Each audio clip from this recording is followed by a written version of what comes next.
create this character, you are its god, and you don't even let him reach his own pockets? What kind of sadist are you? Addy. When you're making a character design, what is the most important thing that you should be asking yourself? Is it the story, the personality? I would say that every character needs to answer one simple question. What is it? That is the most important aspect, I think, to a character design. This question is because it breeds understanding. If you can tell what something is, you can understand it. If you can understand something, you can grow to, we'll say, appreciate it. How can I appreciate or like something if I don't even know what it is? Let's look at this guy. Wow, that's horrible. That's awful. So, what is he? What is it? What is Daw? A fat guy. That's no knock against fat guys, okay? Looks like a member of the cleaning crew. Right. And you can have all these various ranges of interpretation. That's fine. As long as it fits within, like, a box. It can't mean everything. This character is either saying too much or too little. You would say a good design matches seamlessly form and function, right? And a lot of the time, if you're talking about, like, a cartoon or a manga, function is a little bit diminished, right? Function may not be that big of a deal. Some of the function might be, I don't want to draw this character over and over and over and over again, so I'm going to simplify them in a way that makes them reproducible for me. And you see that in, like, Charlie Brown, or a lot of manga characters are going to be a lot more simplified. But a game has tons of function constraints, pushing on a video game character to help you define what they are. This is a great example of a bottom-up design. And when I say bottom-up, I mean you follow the function. You would say that function is bottom, the form is the top. And a bottom-up design would say that your function informs the form. And a top-down would say your form informs the function. Now, in video games, you have multiple examples of that, like Mario Bros. When they're making it. Miyamoto observed that players would jump beneath an enemy and kill it, and that was kind of a cowardly way to play. He didn't like that. There wasn't enough risk in the gameplay. He wanted you to hit them up below and then kick them on top, but how can you communicate that interaction without any text or words or instructions or anything? Because no one's going to read a booklet when they're going into an arcade. To show that, when you hit them, they go upside down. Like a turtle, he's prone, he's vulnerable.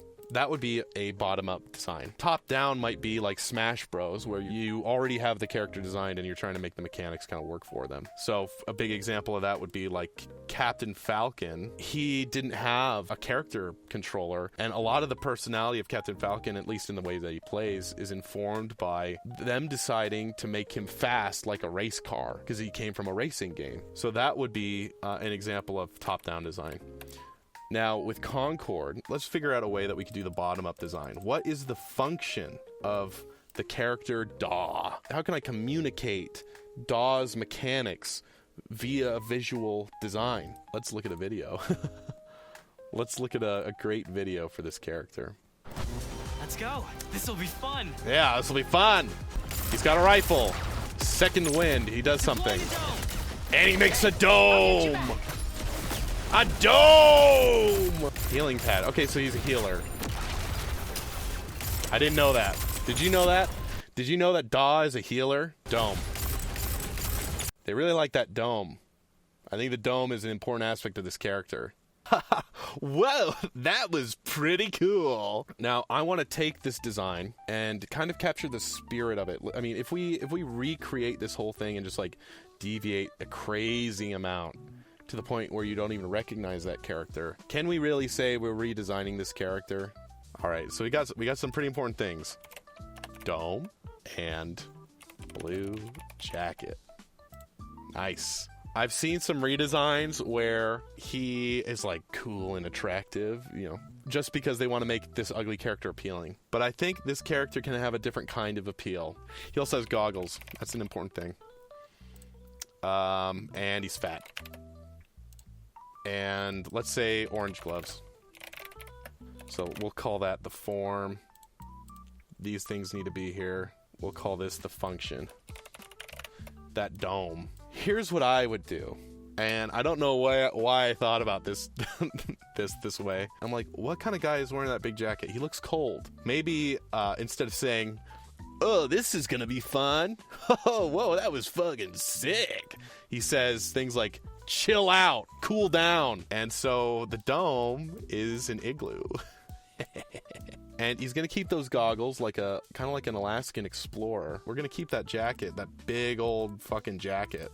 So we might make him kind of like an Eskimo, but we are going to go even further than just an Eskimo. We're going to throw in penguin. We are going to make the penguin from Batman. Now, I'm going to show this design. Keep in mind, I am not the best artist. My reputation is on the line. Perhaps a good artist can make it better. So here is my version of Daw. So we've still retained the shoulder pads, the big red gloves, the goggles, but maybe we give him like a little beak. Make him distinct. Make him understandable. He's not just an ice guy, not just an Eskimo. He's a penguin man. Now, I don't want to over-render the boots, perhaps when he's rendered in 3D, and you can add all that stupid little machinery detail and all that. But at the core, when looking far away from this character, big fat guy, and then the sharp beak. And I drew him in profile so that you can kind of see he's got a defined silhouette. I think a little humor goes a long way. I don't know, what should we name this guy? Anyone got any names for this guy? We can call him Da Penguin. It's Da Penguin Man. Thaw! Oh, Digis Monkey King. You came up with the name. Dude, that's sick. That feels like an excellent homage, a respectful homage to the character while transforming them. That's fantastic. I love that. Okay, we've got one more character design that we want to look at. Now, I wanted to hit this form function from two different angles. So we have an example of a function going into form with Thaw. I want to do the opposite now with Duchess. Let's talk about Duchess. Okay. What is she? An old superhero? Why does she have cyborg arms? We have multiple concepts that are conflicting with each other. Let's watch that video real quick about Duchess's abilities. I'll stop them in their tracks. Okay. I thought she had a robot arm. Does she not? Huh. Okay, so she makes walls. Oh, there's our boy. Oh. He just fucking slumps over. How disrespectful. All right. She makes walls. She makes walls. She looks like Lando Calrissian. Walls. She's old. Oh, yeah. Gold trim. That was pretty important, right? The gold trim. She's wearing a cape, but I don't even know if her concept is superhero, and someone in the chat said it is. Now, like I said, we're going to just cut this out, and we're just going to redesign. We're going to do just a straight-up visual redesign, and then we'll think about the mechanics later. How can we make this interesting? My first thought was to add context and contrast in the concept itself. And by that I mean, we want to kind of subvert the expectation of an old lady. Does she need to move like an old lady? No. What's the opposite of an old lady? Well, I thought maybe a contortionist. She's got very nimble bones. And maybe if she makes these walls... Ah, shoot, I got rid of it. Maybe she can frickin' climb them. Kind of like a spider. And maybe this gold trim is more like a kind of like a tracksuit motif, and she could fit inside of a track bag along with her gun. She could be carried around anywhere. She's a really old sniper lady. That's cool. And we call her Deadeye because she's almost dead, and she always makes a shot. Her old wrinkles are kind of like a skull on her face, and we have that like tracksuit gold trim motif just to kind of show that this is still Duchess. We have the same hairstyle. We get rid of all that fluff on her. We don't need all that crap. I think it makes a good support character because you can't just have everyone be high octane and perfect. So I wanted to take some characters that weren't that you couldn't just make conventionally attractive. I wanted to illustrate a little bit more the philosophy and direction that one should take when designing a character, because I know a lot of people are wanting to make games, and a lot of people, they look at character design like it's just it's just fashion design. It's just adding things onto a mannequin. You have the real body and you just put stuff on it. But it's not. It's this holistic approach. And games have so much function.